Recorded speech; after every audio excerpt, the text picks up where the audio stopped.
Of the four Gospels, the one which speaks most directly to friendship is the Gospel of John.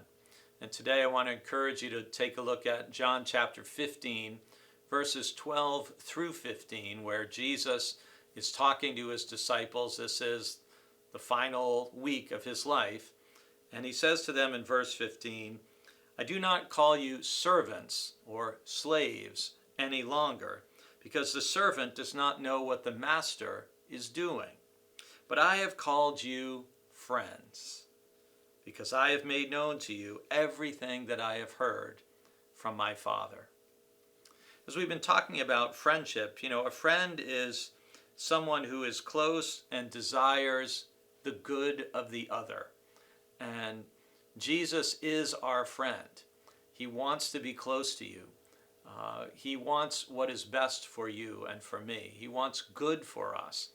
And Jesus has also modeled better than anyone what a good friend looks like. Jesus loves to the point of sacrificing his life.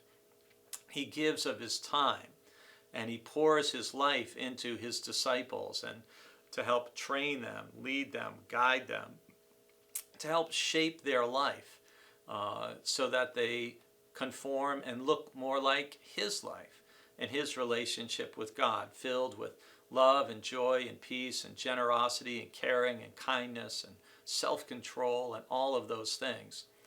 And Jesus here in this poignant time in the upper room after he has washed the disciples' feet, you can just imagine how it must have felt for the disciples to hear Jesus say, "I no longer call you slaves or servants, but friends," because Jesus is saying, "I've been totally honest and open with you.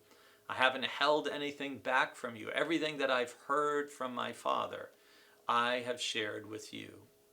And I hope you think of the really good friends you have in your own life, that in a similar way, you can be honest and open with them, that you can share the most important or intimate or personal things, your greatest successes, your deepest fears, your most embarrassing failures, that you can share those, and a good friend will listen and love and stand by you and receive you. And at the same time, a good friend also holds us accountable and wants us to be our best self and wants us to continue to keep learning and growing and not to stagnate. Well, Jesus was a true friend, and he calls his first disciples and he calls us his friends today if we do what he commands us to do. And that supreme command that he tells us to do is to love one another.